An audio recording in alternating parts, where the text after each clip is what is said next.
listening to the Hunter Conservationist Podcast.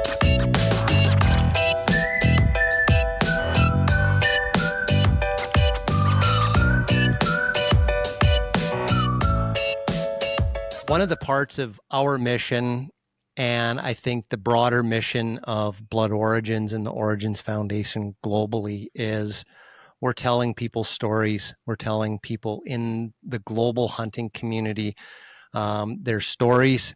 We're sharing stories of how hunting has a positive impact on wildlife through conservation, how hunting has a positive impact on communities, and how hunting has a positive impact on people. You know, and we can think about how does hunting have a positive impact on people? There's the employment thing, there's the food part of it. But today's show, talking about how hunting has a positive impact on people that have had severe impacts in their life through service, is what this is all going to be about. And it's cool. We're excited about it because it revolves around the positive benefits of hunting and being in the outdoors. And I think this is cool for people, whether you're a hunter or not, to hear about this, because, you know, it has a lot to do with finding, you know, what heals people, what helps people get past, PTSD, and what helps folks, just find a place and a thing in the world where they can find themselves and be at peace. And so, you know, that's what this episode's about. And we're super excited to learn from Todd about everything that's going on in Canada. So, hey, everybody, it's Mark Hall, your host. And it's Curtis Hall, your co-host. The Hunter Conservationist Podcast is brought to you by J. Martin Taxidermy. To capture your most cherished hunting moments, trust J. Martin Taxidermy, an exceptional family-owned business in West Kelowna, British Columbia. Founded by Jesse Martin, who grew up immersed in the Okanagan's rich hunting culture, Jesse blends passion with precision. He trained at the renowned Penn School of Taxidermy. J. Martin Taxidermy infuses every mount with artistry and dedication. They operate a state-of-the-art facility serving clients locally and worldwide. From securing wildlife permits to seamless shipping, J. Martin Taxidermy handles every detail with unmatched care, ensuring your memories are preserved flawlessly. Visit jmartintaxidermy.com, check them out, and as always, big shout out and thanks to Jesse for the continual support of what we do here.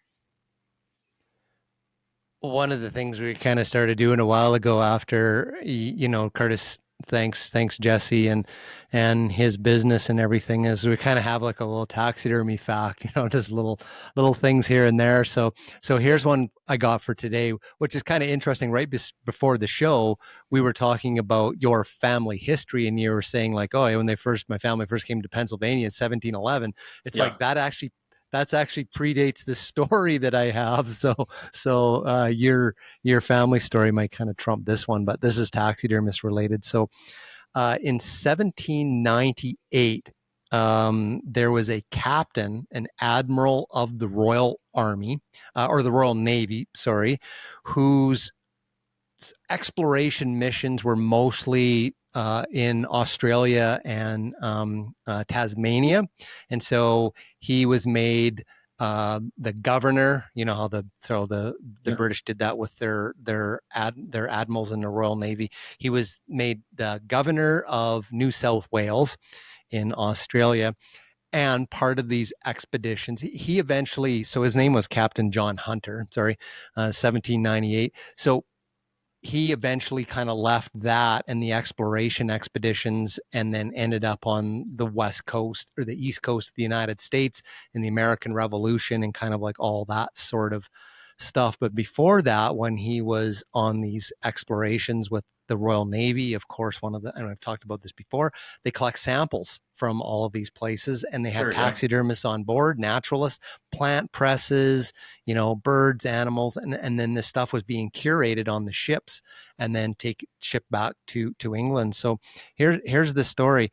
So he had captured a platypus in Australia, obviously killed it and had it preserved and made into a replica of what they actually saw. And they ended up shipping that specimen back to England, where everybody that got a hold of it was in complete disbelief that it was a real animal.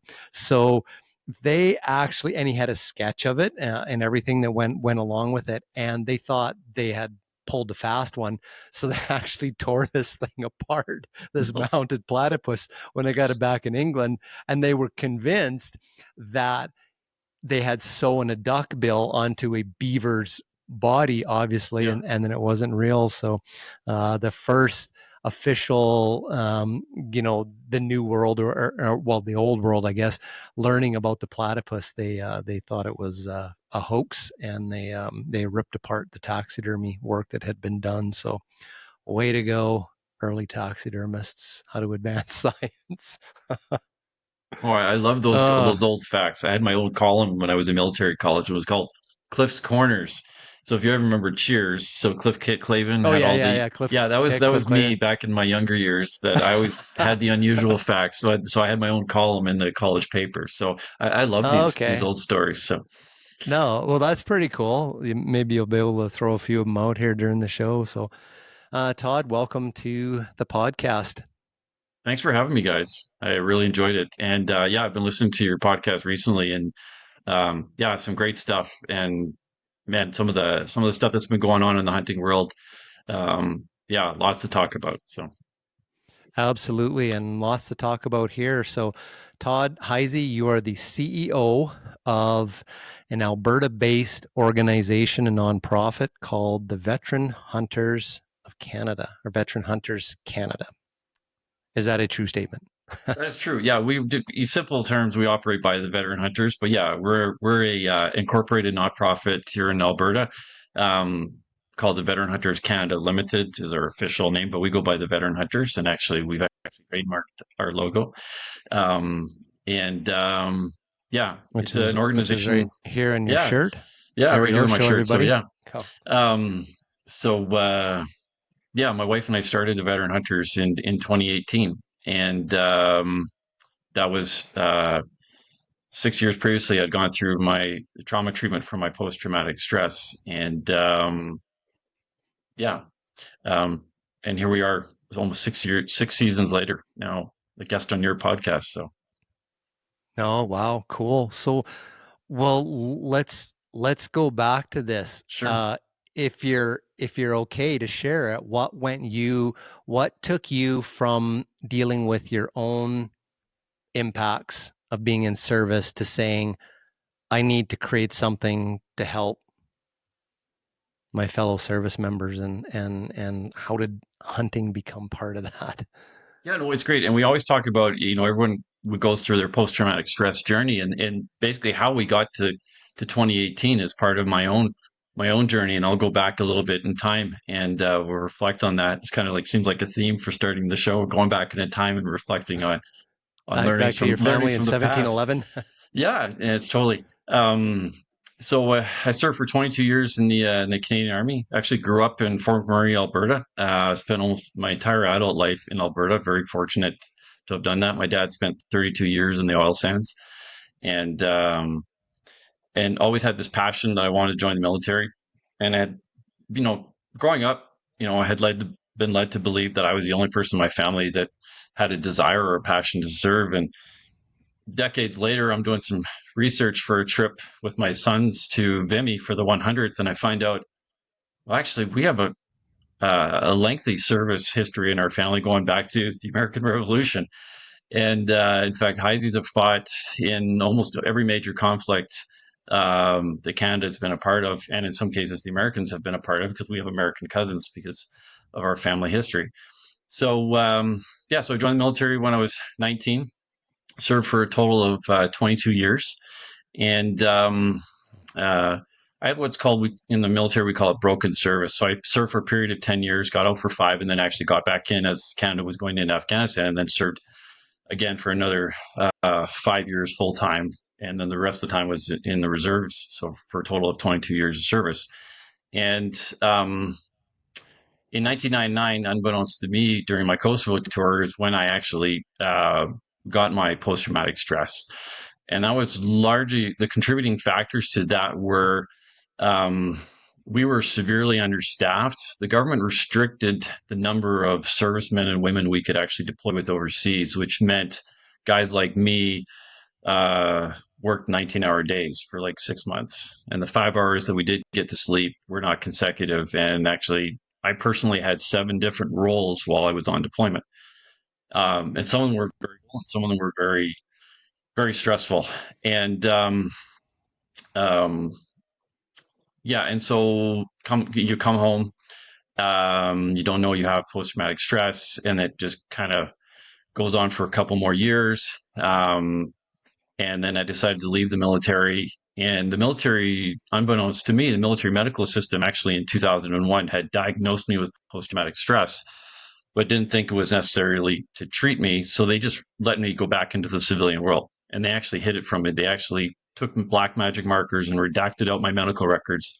And I even had copies of my medical records when I left the forces the first time. But of course, you can't read what you're not allowed to read. And no one even mentioned it to me at the time when I was getting out the first time in 2001. So along the way, I get married and I have kids, and my kids are growing up in a household where a dad is undiagnosed with post-traumatic stress. And I go from job to job, and very irritable, have anxieties, avoidance disorder, different things.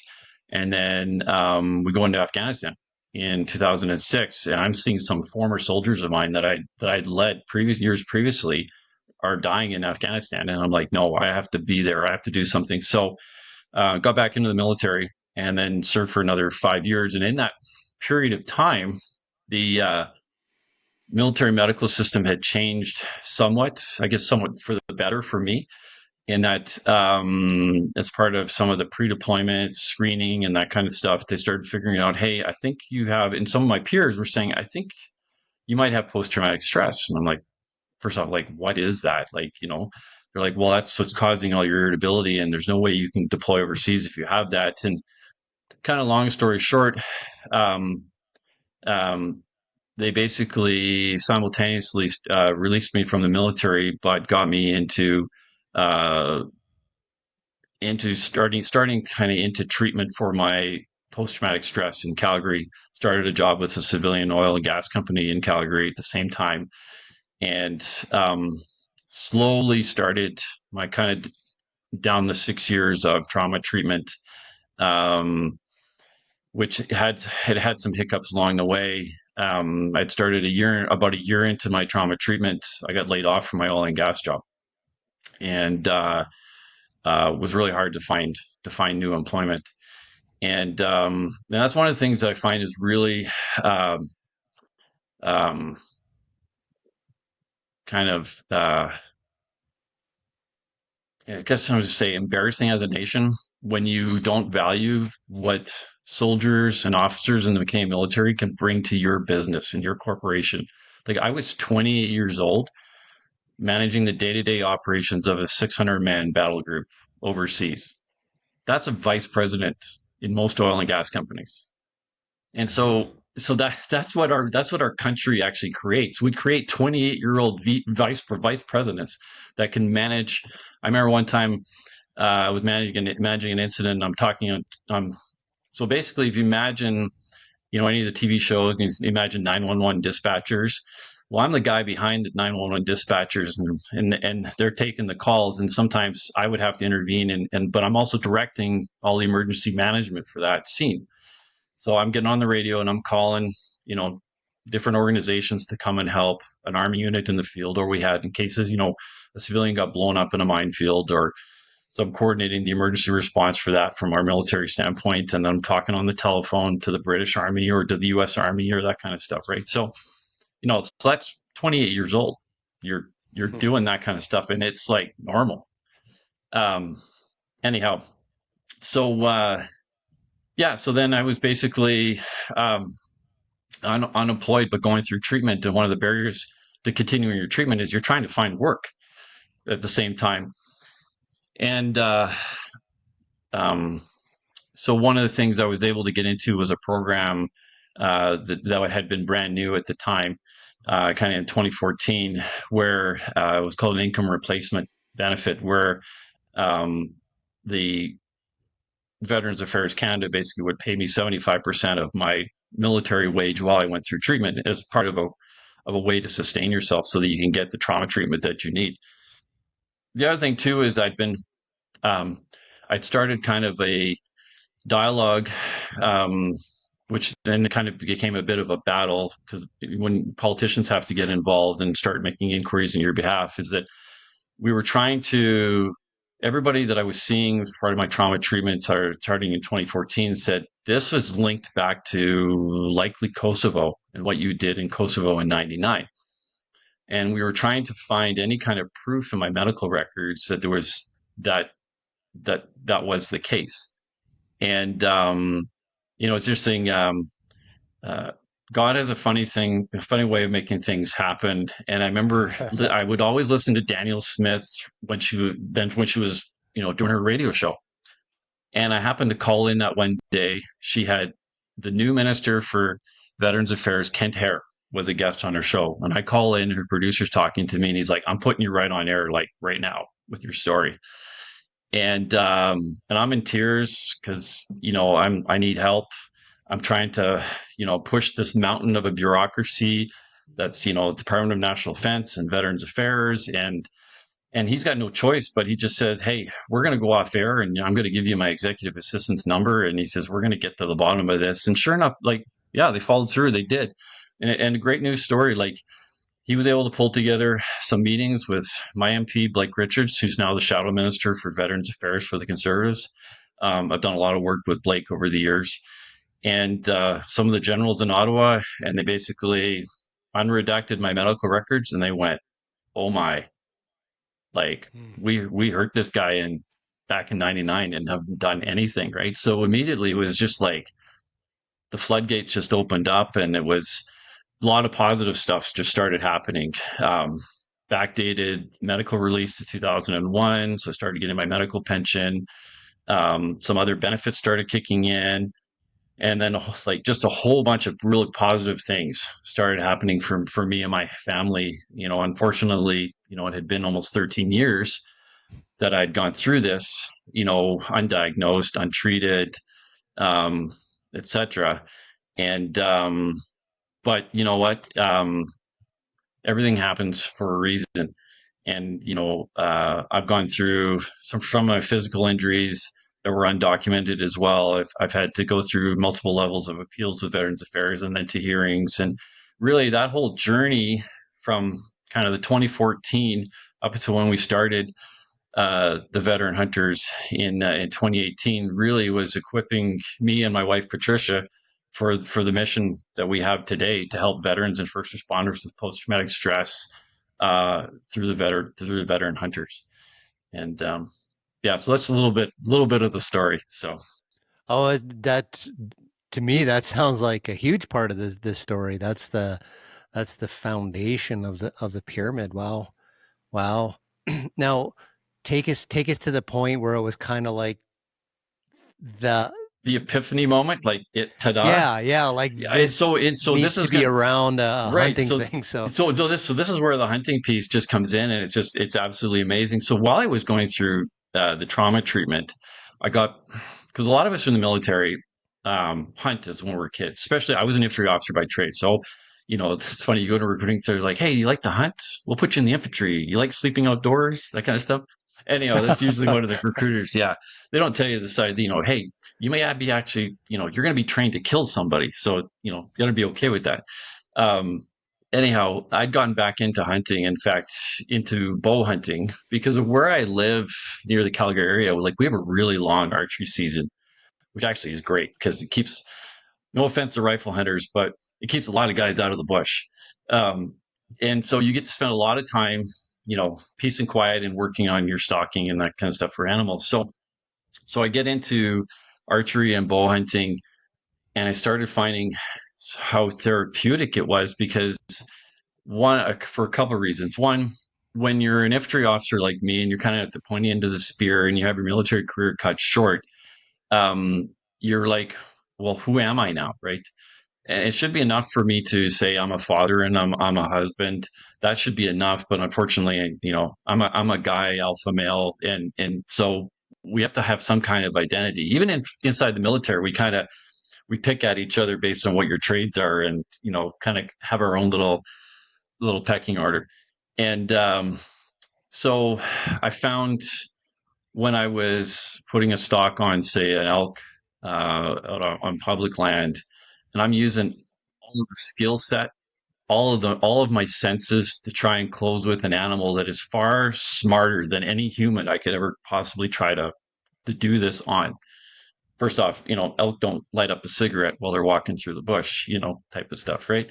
Um, and yeah, so I'm using my nose, like trying to smell the elk, and you're using your ears, listening for those branches. And then if you're doing a calling sequence, and they're coming in, and then they're like, he's working his way around, trying to get your scent, and you're just like, oh, I'm about to get busted, and all of a sudden he stops moving. You're like, oh, he's got me, But all of that together, harvest aside, harvesting wasn't important. Was if suddenly started feeling like, wow, like I'm feeling like I'm being healed here in the outdoors. And actually there's a scientific term for it. It's called urgent biophilia.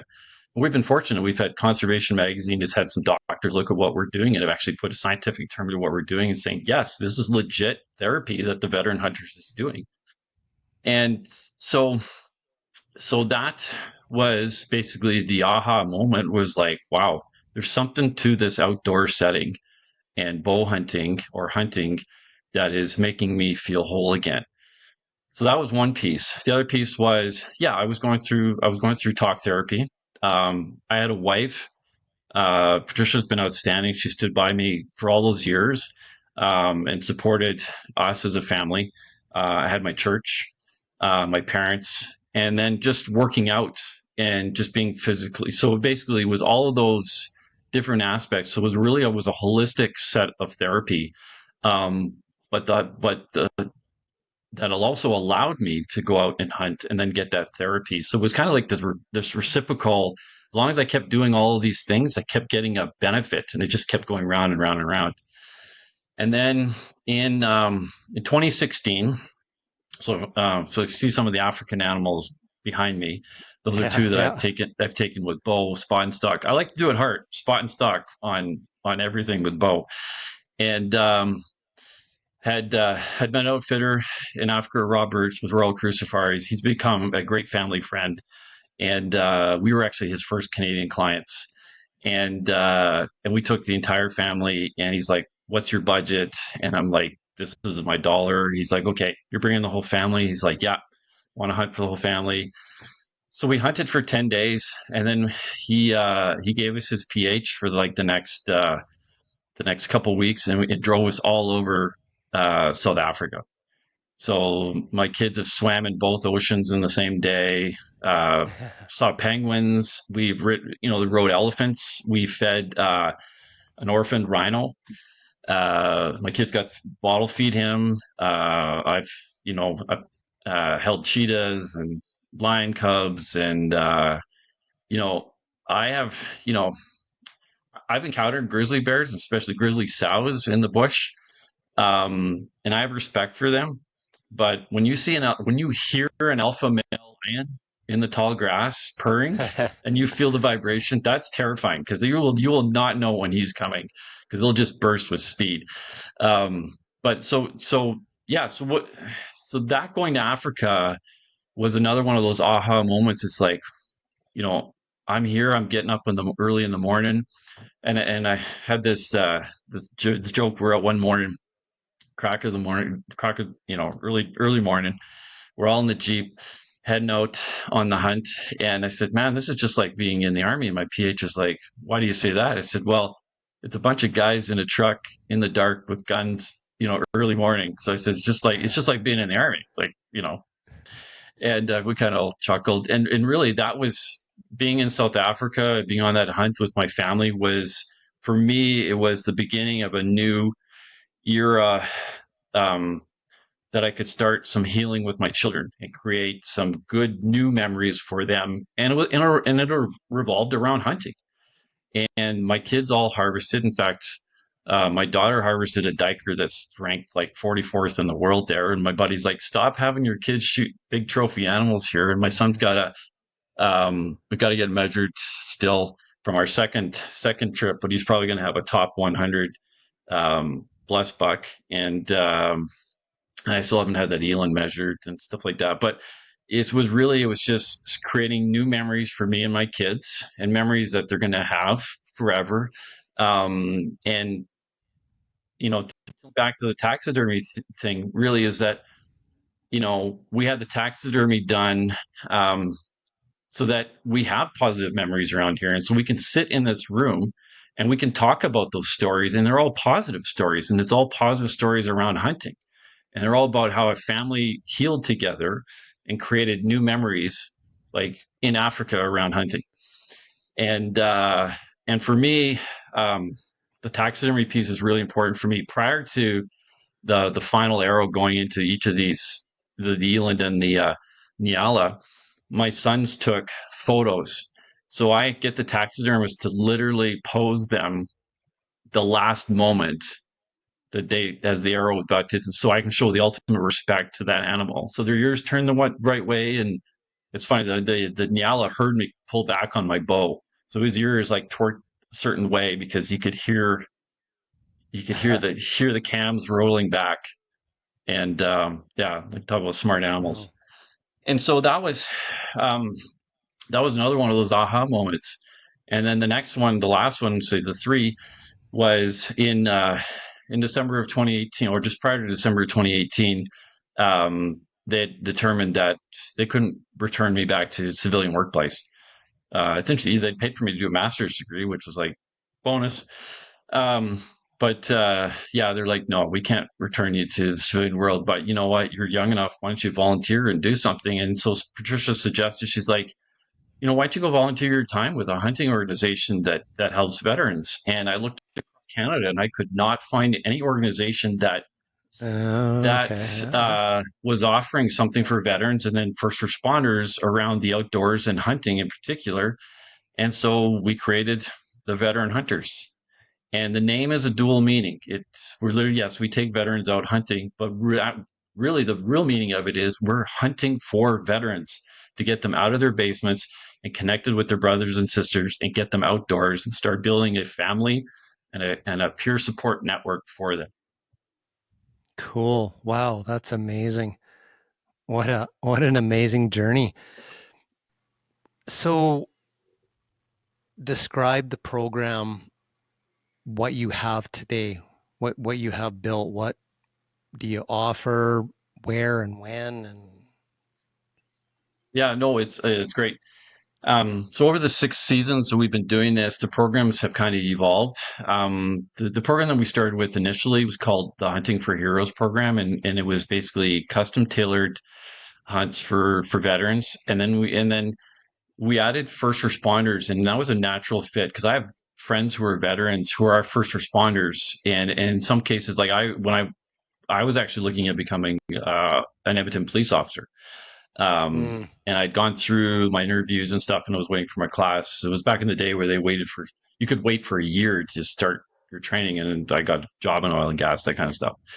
So it was just a natural evolution to add first responders to who we offered our programs to. So we started initially with the Hunting for Heroes program, and today, 6 seasons later, we have the Hunting and Fishing for Heroes program. We have ladies go hunting and fishing, families go outdoors, and reboot trauma recovery. And I can expand on each of those and tell you more detail. Yeah, please do. So they're like programs that would have like a program around it, time frames, that sort of thing. Cool. Yeah. So it's basically it's the umbrella of programs, right. and part of it, the evolution is we're a nonprofit, so we don't get we don't get government funding, though the Alberta government is a huge supporter of ours. The minister here, Todd Loewen, he and I have had some great discussions. We've got some great programs, and I'll talk about that as we go through our various programs. We don't get any federal funding. Our 2 biggest funders, Vortex Canada, has been a huge supporter of ours from the beginning. Neil and all the guys there at Vortex and Ken have been huge supporters. They send me boxes of swag for all our participants, and they give us a great discount for guys who participate in our program. And Bass Pro Cabela is the outdoor front. I deal with them straight out of Missouri. They have been fantastic. they're blown away at how many veterans and responders we put out in the field every year. And I'm like, I have no shortage of applicants. They're like, how are you doing? And I'm like, probably a God thing, because we put it out there and people respond.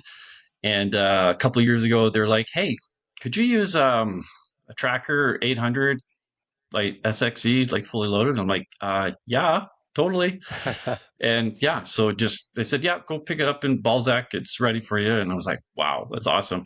So yeah, those two guys organizations have been great supporters of ours. But yeah, fundraising has been really challenging. We can talk about that in a bit. But so the programs we have, so the Hunting and Fishing for Heroes program, it's basically, that's the program specifically for guys who are veterans or first responders or still serving in the military. That's a 2 to 3 day tailored hunting or fishing trip, and it's tailored to meet the physical and emotional needs of the participant. And everything that we do is peer led. So every one of my volunteers in the 7 provinces that we are in Canada have each gone through their own post-traumatic stress journey. And peers can best relate to peers. And I'm going to put it in absolutely most graphic terms for your listeners is, a lot of us with post-traumatic stress have a number of other, up to say 5 different other medical conditions that can become part of it.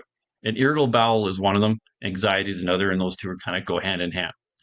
So one of the things is that, but I don't shy away from talking about this, so it puts other veterans and guys at ease. So if I have to pull over the pickup truck when we're out on a hunt and run into the bush, odds are they do too.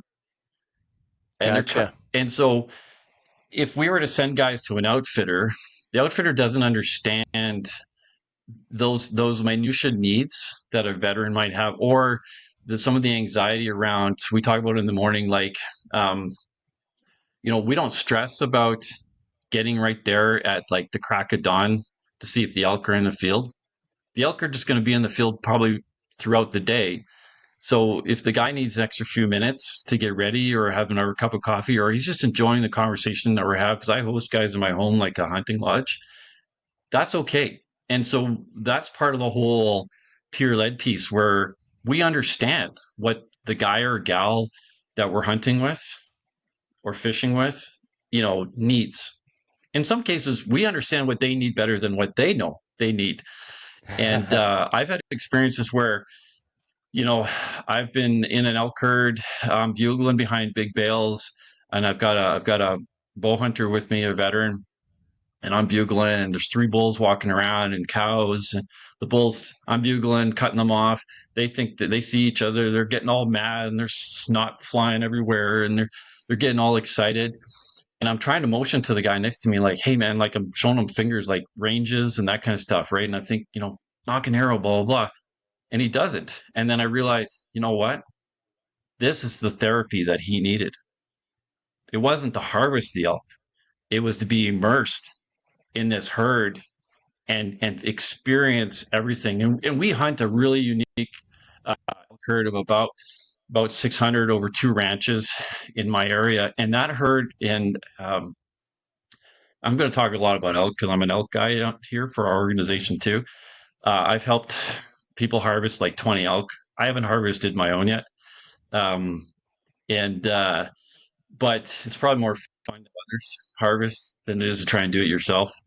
But the experiences that this elk herd has given to me, my wife, and other participants in our program, it's incredible. Like, we've walked with the herd at night.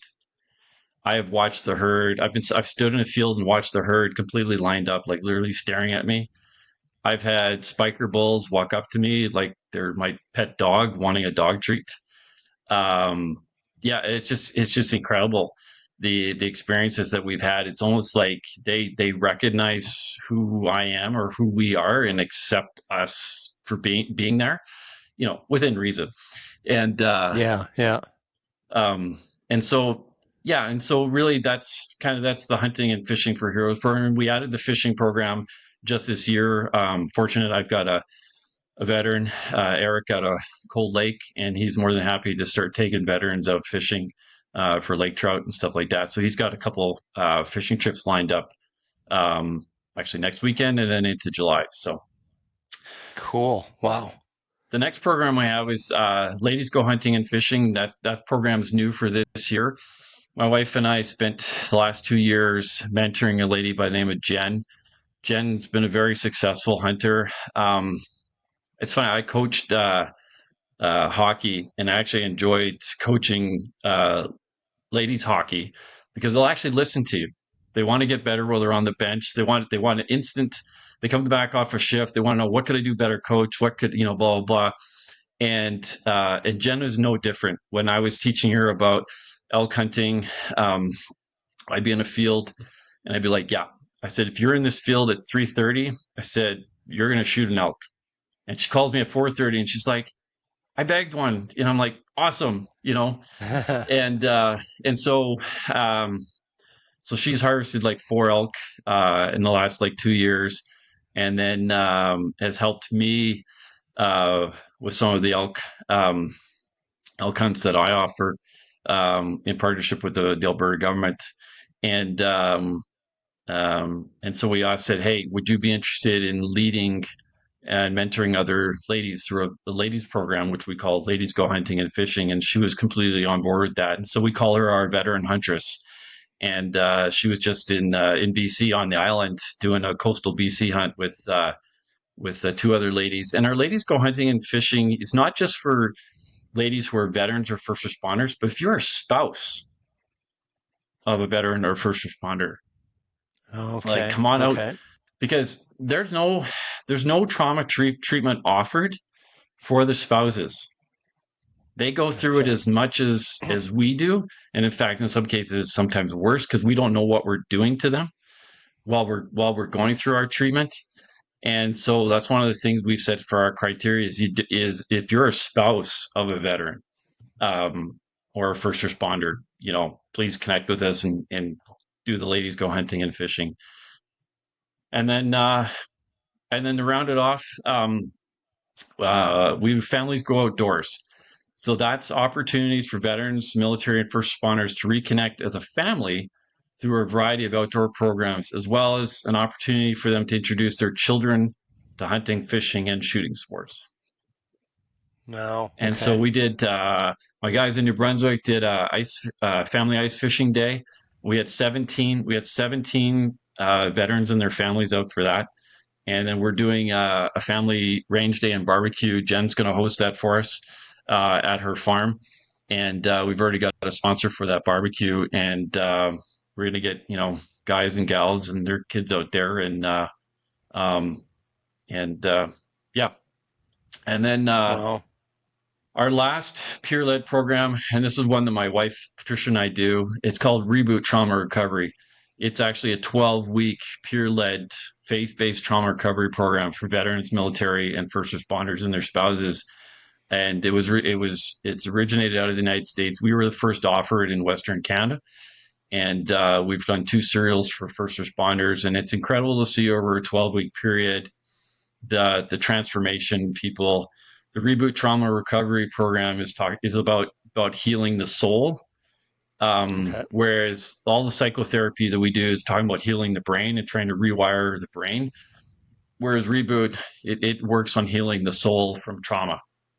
And so those are all the things we offer. So Wow. I'm pretty much on a shoestring budget. So, and you said, so you're across 7 provinces because you have people that can like have hunts set up, right? So you could go do like a turkey in Ontario or a bear in New Brunswick, or or some those types of things. Is that the strategy? Like, so being initially in all the provinces?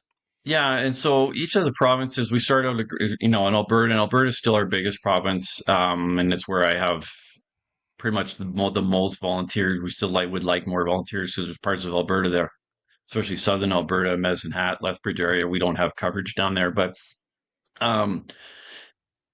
as basically veterans found out about our program through our social media posts, they started connecting with me.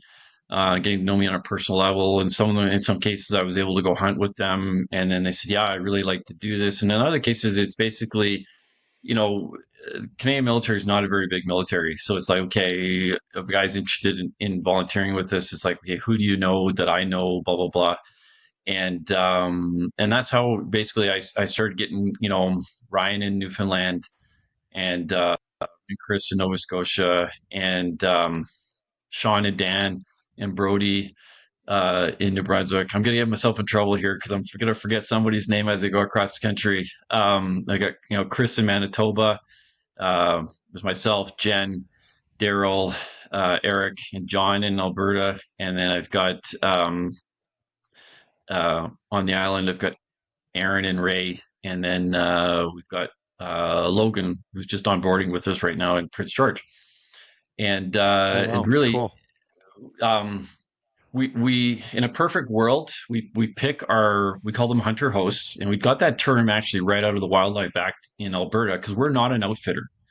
We're peers taking a peer out hunting, and we had some early discussions with APOS here in Alberta just to reassure them, hey, we're not competing with outfitters, we're not taking away any opportunities from guys. And once they kind of realize, oh, it's like guys on general tags and that kind of, like, yeah, like it's a peer going a peer, and this is actually therapy. It's not really, it's just, it's like the British Columbia where we are has the same thing. They have the hunter host program. So Canadian non-residents, 2 friends or whatever, there's a bit of a process. Like you kind of got to get your shit together and make an application. Yeah.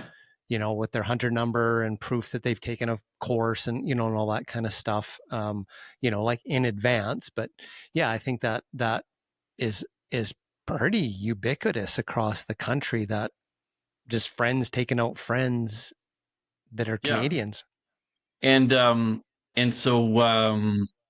and then over the last number of years, just spending a lot of time building up some political capital here in Alberta with the Conservative government, and making some friends and allies in the political world, to the point where my hunting truck is a surplus Fish and Wildlife truck, and and I drive around and high five the Fish and Wildlife guys, and initially they were like, "Who's driving a Fish and Wildlife truck?" A former Fish and Wildlife truck, I should say, because ours has got it's all deckled with veteran hunters. And then once they realized it was me, we like a high five, and I laugh because I say, "Hey, it gives me extra 30 seconds on you guys to get away." Anyhow, but and then Alberta government has donated a side by side to us, and then a couple years ago, they were like, so the ranches that we hunt here, they have a cow elk problem, and they're competing on the same food source as the cattle and pushing the cattle around and that kind of stuff, and they liked the concept of the veteran mentored hunts that we were doing. So the biologist kind of reached out to me, and we kind of had a chat. And then the director for the hunting and fishing division, he and I had a Zoom call, and he's been great. He's a really good supporter of us. And Mr. Basco. Yes. Sorry, I was trying to say his name. I'm trying to remember his name, and Matt's been a great supporter for us. And then Lauren as well. And so he's like, "Hey, so what if we offered you guys tags, like you vouch for the veterans, you take them out on the hunts, and what do you think that would look like?" And I'm like, "That'd be fantastic." And so we've done that for like the last 2 seasons, and we're going to gear up again for this season. And so last year we got 9 veterans received tags from the province that we took out, and we harvested 9 cow elk. And not all 9 of those veterans harvested a cow elk, because we're fortunate in this wildlife management unit, we're able to take 2 cow elk on 1 license. So on 1 license, you get 2 tags. And most people can't, put 2 cow elk in your freezer, because our cow elk are pretty good size. Like we're seeing cow elk, 350 pounds and above dressed weight. And so we have a relationship with one of the veterans food banks. And so we take that second cow elk, if we can harvest a second cow elk, and we get it butchered. And Alberta is I think 4 provinces that allows us to do this, is we get it professionally butchered, and then we're able to donate the meat to the food bank. And then veterans can go and get that great protein for that, and it's a win-win-win-win, because the ranchers win, the veterans win, the food banks win, and the province is happy because they're satisfying a number of requirements across the board. Um, yeah, so that's been a great program for me. It keeps me busy. From October 25th to the last year was to the end of January. It looks like they extended the late season cow elk to the end of February this year. So it looks like I'll be busy from October 25th to February 28th. Wow. Or Good for you. thereabouts. So I'll probably have about 12 veterans this year, I think, with the increase. And that's the guys that don't get drawn. So if you get drawn, you're an extra on top of that. So what we do is the guys go through the regular draw process, and if they're not drawn, not successful, and they're a veteran, they meet all the criteria that we have for the province, then they can get the tags assigned to them, and they still have to pay for them. It's not a free tag, but we get them out there, and yeah, it's been great. And then we act like little field biologists, and we after we harvest, we measure the elk. We get the weights of the elk. We take pictures and get measure the size of the herd, the geolocation of their herd. Then we provide all that data to the biologists at the end of the season. And what we saw, and then that helps them do all their calculations that they need to with respect to tag allotments for the next year. And I'm always asking, okay, what piece of information do you need, or are we providing too much, or you don't want, or blah blah blah. So Very kind cool. of the Very cool. conservation side to what we're doing. So Oh, totally. Yeah. I mean, that's great. Do you do the pull the tooth? Because Alberta government, I think they're one of the few jurisdictions I know that are actually like figuring out the age of the animals that are being harvested too. So if the veteran wants or the first responder wants the animal aged, they're more than happy to age them for us. I know it's interesting, how much I learned about hunting going to Africa twice, at my buddies there, and spending time with them, and everything from subconsciously how he runs his lodge and the hospitality that he provides is the same as what we do here in our home, to I'm picking out the oldest animals I can find in the herd, the oldest, biggest animals I can find in the herd. Trying not to shoot like the matriarch cow, because we want them to keep coming back, that kind of stuff. So, and then you're trying to impart some of that knowledge onto the veterans that you're with. And, and it's funny. Some people think like, oh, it's a herd of 600. You can just drive up and shoot them. No, like one of the things we make sure all our 1,200 pairs of eyes that are watching for you. Totally. Like I can get inside 20 meters in archery season on cows, but come rifle season, no. And so one of the things we do is that at least 24 hours prior to the hunt, we make sure that the veteran or first responder shows up, and we take him to a place that we have, and we do a range. One, confirming zero, but second, we take them out to like 300 yards, because that's about the closest shot we're going to get in rifle season. Here's about 300 yards on that herd, and get them confident in shooting at a 10 by 10 steel gong at about 300 yards, or further back if they want to do that. And then they have that level of confidence, and then I have that level of confidence too, because I really dislike having to track wounded elk at night. Fortunately, it's all the hunts I do now are on private land, so that makes it a little bit easier.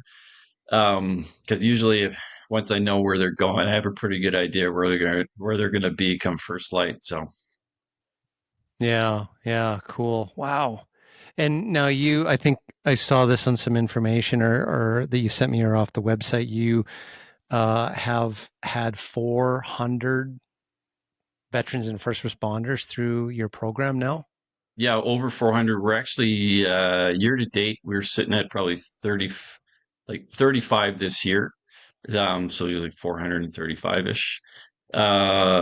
And this we had year. Wow.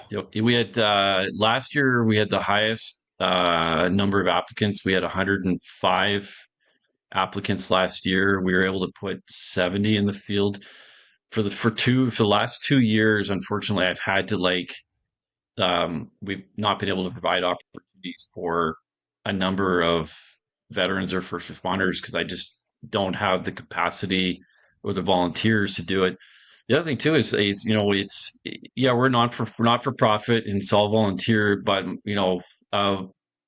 fuel costs money and trucks to take guys hunting, and food costs money and different things, and so we try and raise enough money to cover our expenses for our volunteers, and just we haven't been as successful as we'd like the last couple of years, but I've got some really good volunteers who just have the passion to serve their brothers and sisters and get them outdoors. And Patricia and I do our best. We've got a golf tournament coming up on August 15th, and that's we started that last year and we're doing it again this year. And it's one of our fundraisers that we're going to do. And I think we're going to do an online auction about a month out from it as well. And we might actually have an African hunt on there for 4 different people for a week available.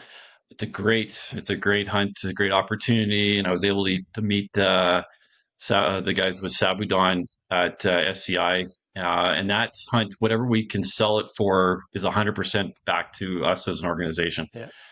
And so we're gonna have a number of things available on the auction. So if people want to support us but not necessarily able to attend the golf tournament, they can go on the online auction. The other thing too we're offering as part of the golf tournament is if you can't golf or able to be there to golf, or you just don't golf but you want to support the organization, there's an opportunity for you to sponsor a veteran or first responder to come golf instead.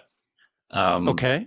The tournament is well, that's hot. Tell folks how they can get involved in that. Like, do they go to your website? Let's so the easiest way to get there, the easiest way to go there is donating. Is to go to my website, www.theveteranhunters.com. You'll scroll right down and there's a big kind of explosive bubble there. Click on that red bubble and it'll take you right to our golf tournament website. You can click on there to sponsor. You can sign up your teams. It is really simple and easy to sponsor. We're still looking for golfers and we're still looking for sponsors for that. When is the golf tournament? August 15th in Water Valley, Alberta. It's a beautiful course. Sometimes grizzly bears decide to visit it as well. So, bring your bow. Yeah. And it's a super fun tournament. Lots of prizes. We play a game within a game. It's called Red Ball. So every team gets this red ball, and each player has every hole that player has to play the red ball and keep it in play, because if you lose it, you're out. And there's an extra prize for the team that keeps the red ball and has the lowest score at the end of the tournament. Now this year, based on feedback from last year, the teams wanted the opportunity to buy a second red ball. So we're going to let you buy a second red ball, but you're going to pay for it. So it's a fundraiser, right? So anyhow. Cool. So now I also want folks that are listening to know how they can reach out to you to say, I need help.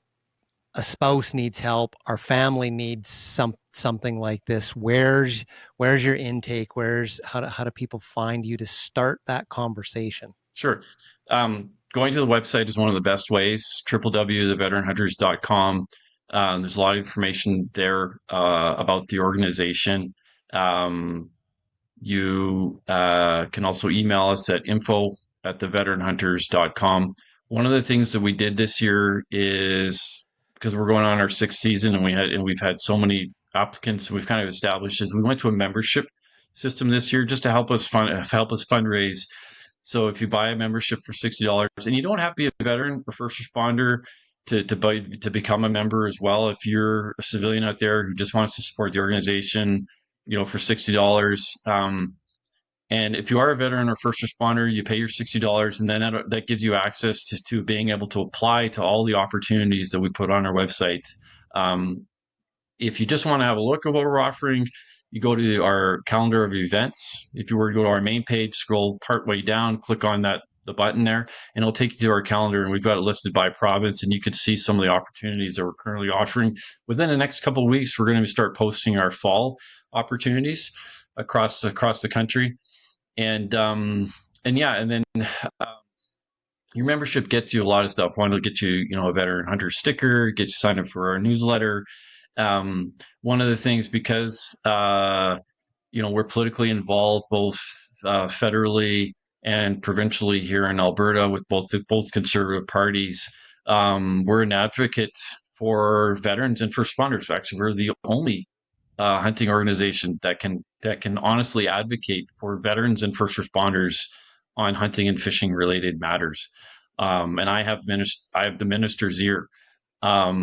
And Blaine Calkins, who's the MP for the Hunting and Fishing Caucus. Blaine's been a great supporter of ours and a good friend.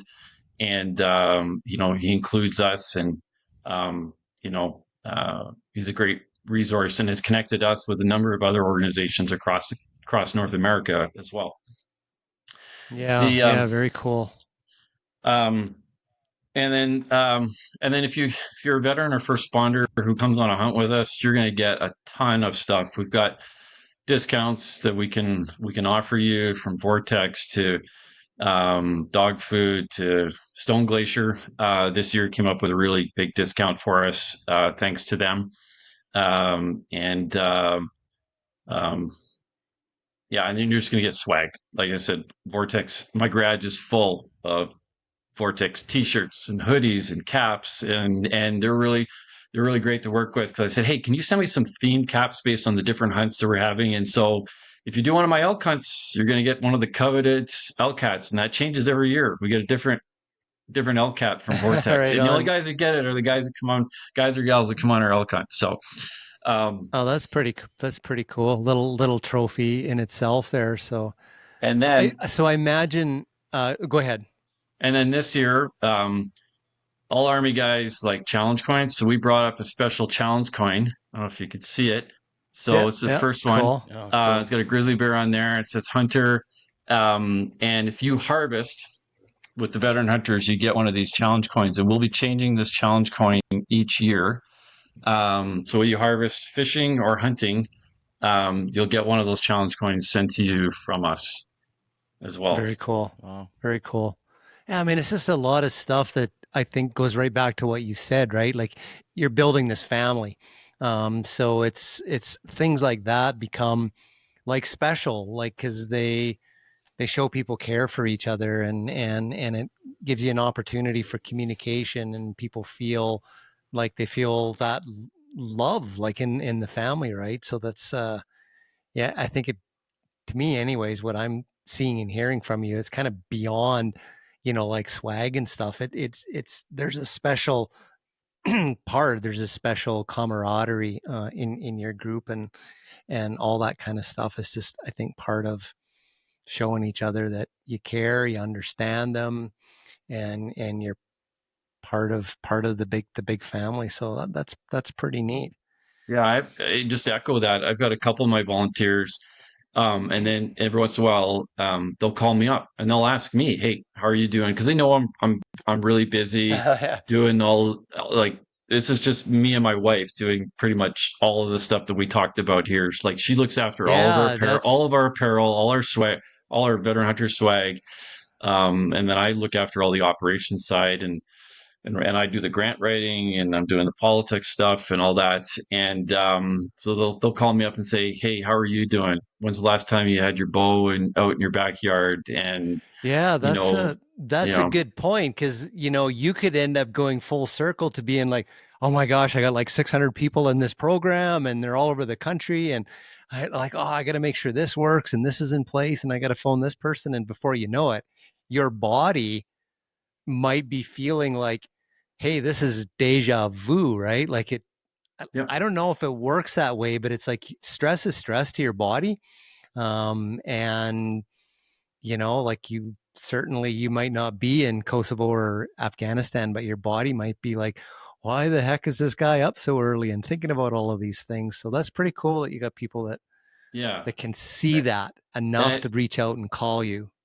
And I think one of the biggest stressors I have is really it's on the fundraising. It's on the fundraising side. And one of the guys that called me up and said, he says, but look at what we've achieved, or you've achieved, Patricia have achieved with what little funds we have received. Oh, I mean, your dollar to human life Yeah. impact has to be beyond anything that's out there in charities worldwide. Like, amazing.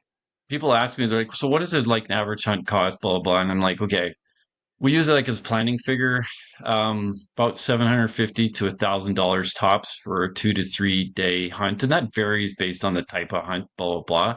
We can possibly do it even less. And then people look at me and like, you can do it for that cheap? I'm like, yeah. Like, I'm not asking for thousands of dollars. Like, I'm not asking for a $4,000 2 day bear hunt with an outfitter. Like, Hmm. I'm putting a guy up in my house or an Airbnb that's close by. And the food bank's awesome. The food bank's like the Veteran Food Bank is, hey, when you are hosting guys, when any of your hosts are hosting guys, please use the resources of the food bank so that you're not out of pocket. You're feeding the veterans, because so we talk about full circle. Like, we're feeding them with elk, and then they're feeding us back. And Yeah. and so that's been a great relationship with them as well. And like, yeah, uh, no one is paid in the organization. Like I said, we try and raise money to help offset guys' expenses and business cards and websites. And you know what I mean, if anybody has any kind of Yeah. platform these days, there's a cost to trying to bring awareness to what you're doing. And so yeah. Cool. Cool. Are you on the social media channels? Can folks follow your story along there? Yeah, Facebook, so we're on Instagram. so we're on Instagram. We have two Facebook pages. One is a private Facebook group. The other one is a more open facing one.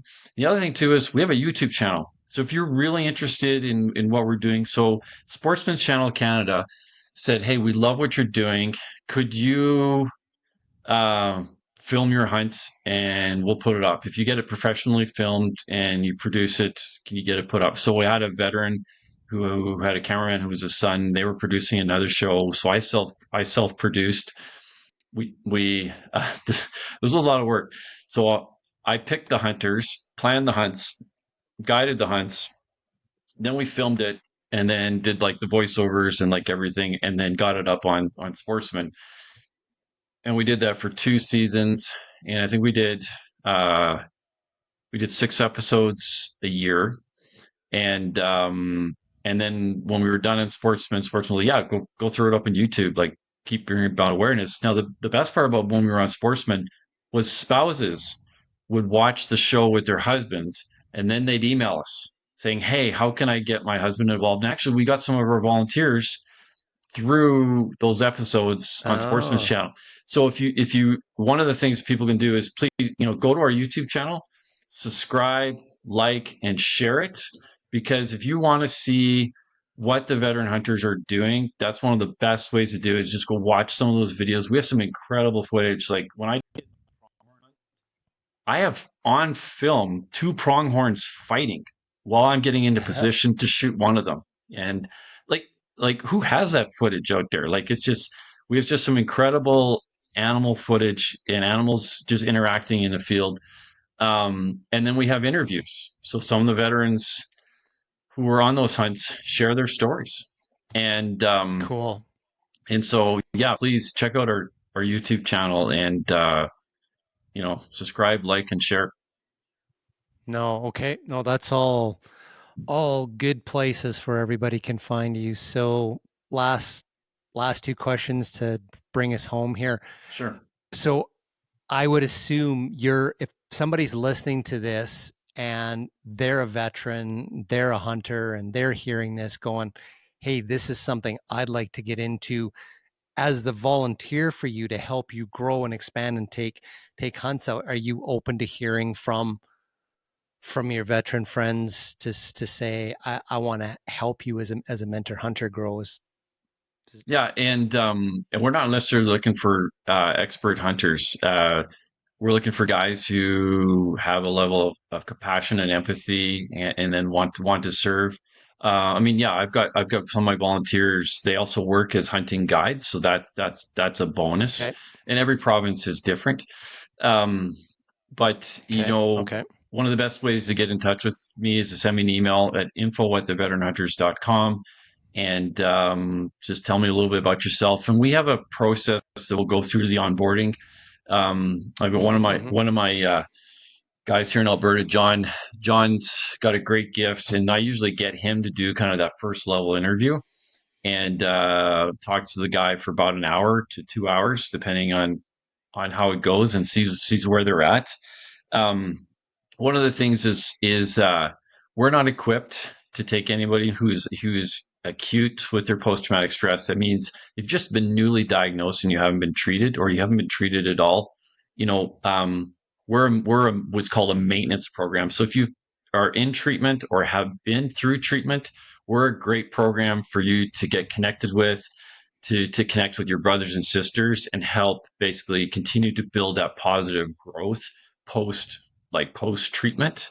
I don't have psychologists on staff, although based on my many years of trauma treatment, I'm probably one of the experts in trauma treatment here in Alberta. But um, we're just not. That's not kind of where our program is Okay. at today. Okay. Um, That's good clarity. and then we Cool. do a full onboarding. Army guy, policies and procedures, and so we have a code of ethics and standards. We have a drug and alcohol policy. We have a criminal requirement for criminal record check, and one of the things is we provide insurance for all our volunteers across the country. And in order to meet some of the requirements for those insurances, we have certain things, but some of it is just good. Use this term, good business sense, to have certain policies and procedures on board. So when you're onboarding people, it takes a little bit of time, but we want to make sure that we're bringing on the right volunteers that are the right fit for us, but also it's right for the volunteer. And again, then there's uh, no requirement for you to take out X number of guys for throughout a year. I probably take out the most of anybody in an organization, and that kind of makes sense. I started it, and I have got the most vested in the organization's success, and also I've got some absolutely fantastic access. And that's if you're a landowner and you want to support us, like a couple of the landowners we have here approached me once and they said, "What can we do to help you?" I said, "You know what? Land access more than money. If I don't have access, I don't have anywhere to take people hunting." And so if you're a landowner listening to this and you're in some of the provinces that we offer opportunities, we'd be more than happy to sit down and talk to you. And one of the things I can assure landowners is that we treat the land as if it's our own. I carry a fencing bag in my truck, and to be honest, like veterans, we like just fixing fence on a sunny day. Just driving along, and I've fixed a couple hundred meters of fence after 400 elk stampeded through it, and it's just the right thing to do. These ranchers are giving us this great opportunity, and we want to be the best citizens, and be the best stewards of the land. And they're giving us this wonderful access. So we want to serve them and give back to them as they're giving to us. So. No, makes sense. And yeah, sometimes that kind of stuff is fun on a sunny afternoon when the animals are all gone off and hiding in the cool woods somewhere. Last question. So if somebody's listening, they're like a business and they want to reach out and say, how can we support you? Like whether it's like somebody that wants to do a little fundraiser for you, obviously, like it's pretty obvious money's welcome, but maybe somebody's like, hey, can you use this or that, or like an in-kind donation, or again, if somebody hears this and they're a sports store in Northern wherever, and they're like, man, this is really cool. Like, let's give them a call and see if we can help them out with something. Like same thing, go to the website and track you you down? go to the website. I believe the very bottom of the website, there's an opportunity for you to donate. If you're a business or a golfer, go to that bubble on the front page of the website, www.theveteranhunters.com. Go right to the golf tournament and sponsor a team, sponsor a hole. If you want to be the title sponsor, you're more than happy to sponsor a veteran to golf in your place. More than happy. And then if it's something more an in kind or something you want to customize, I'm totally open to customization. Send me an email, info@veteranhunters.com, and more than happy to connect with you and work with you. And we're in 7 provinces. I knew I was going to forget somebody. Jason in Quebec. Jason, I didn't. There you go. Very And cool. Very cool. So yeah, we're in 7 provinces, and so British Columbia, Alberta, Manitoba, Quebec, New Brunswick, Nova Scotia, and Newfoundland. Okay. So folks listening, I need some veterans to fill in Yukon, Northwest Territories, Saskatchewan, few more places to go. So very cool. Very cool, buddy. Geez, hats off to you, man. And everything that you're doing. This is just it's inspiring, it's uplifting, it's been hugely educational. I've just listened to a lot of things that you said, and hopefully listeners that are listening to it, it's like there's some valuable things here that apply even if you're not suffering from PTSD. Like I mean, everybody's kind of got like something, right? Or they're looking for something, or everybody can let go of some stress and whatnot. And the part that really resonated with me is when you said that, if somebody just needs a little extra time in the morning, we're not going to be there like right at exactly that time. A little bit later, elk will probably still be around. That's okay, because we don't need to pile that on top. I was just like, man, like I'm starting to live by that now. It's just like, you know what? I don't really feel like getting up at 5 a.m. and, I'm not that serious about finding a black bear. It's like, I'm going to sleep in this morning, and that's healthy. That's where I think everything that you're doing and being in the outdoors, that's the healthy, that's the soul healing stuff can benefit everybody. And it doesn't always have to mean an animal on the ground. There's all these other things. And the message I heard was maybe lift off some of those things that we're putting on ourselves that are maybe not benefiting, our own struggles and stresses and worries, and our bodies feeling that as well. Like take some notes from listening to this episode and apply them, whoever you are. Yeah, no, it's great. And just the 2 ranches that I'm so fortunate to be able to take guys on, it's like being on the TV show Yellowstone. And it is very cool. Yeah. And it's a mix of open rolling plains and then into some nice dark timber with people in other parts of Canada would call them mountains, but we call them really big hills here in the foothills. But just to get in there and then you can hear the elk, because sometimes the cows are more comfortable cow calling in the dark timber than they are in the open plain. Yeah. You just there and listen.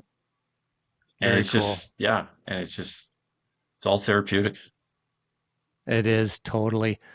Todd, thanks so much for taking the time and telling us about, this program and especially giving people ideas how they can get involved and help you out, because I think this is a worthy thing. And the fact that you're the champion, the leader for an entire country, that's providing this service to our veterans and first responders, second largest country in the world, not the second largest military in the world, like you said, but it's like, that's pretty damn huge, buddy, so hats off to you. Anybody that's listening out there, I think you're going to be inspired by this. And if you know somebody that knows somebody, or somehow, we're giving you lots of opportunities how to find Todd and the Veteran Hunters out of Alberta, and drop them a line, say, how can I help you? What do you need? So Todd, thanks so much. Curtis, take it away. Right on. Thank you, guys. The Hunter Conservationist podcast is brought to you by J. Martin Taxidermy out of West Kelowna in BC. Hopefully by the time this episode airs that the BC limited entry draws are out, and hopefully some of you folks out there have got the successful right beside your hunt that you've been waiting to draw for a long time. It's a sheep, a moose, a caribou, a goat. And if you do, hopefully you're successful. And when you are successful, maybe you want to throw that up on the wall and get a nice goat mount or a sheep mount or something like that. And if you do, make sure you send it to Jesse, because he does some pretty spectacular work. So as always, big shout out, big thank you to Jesse and J. Martin Taxidermy for supporting what we do here. Thanks, Jesse. Thank you, Jesse. Folks, the veteran hunters, look them up. Find a way to support them. Can't say anything more about how taken back I am by everything that you're doing. So I think if we can have some conversations down the road, I'd love to figure out how Wild Origins and maybe larger Blood Origins can help you out as well in some way, shape, or form. So let's stay in touch, and thanks for listening, folks, and we'll see you in the next episode.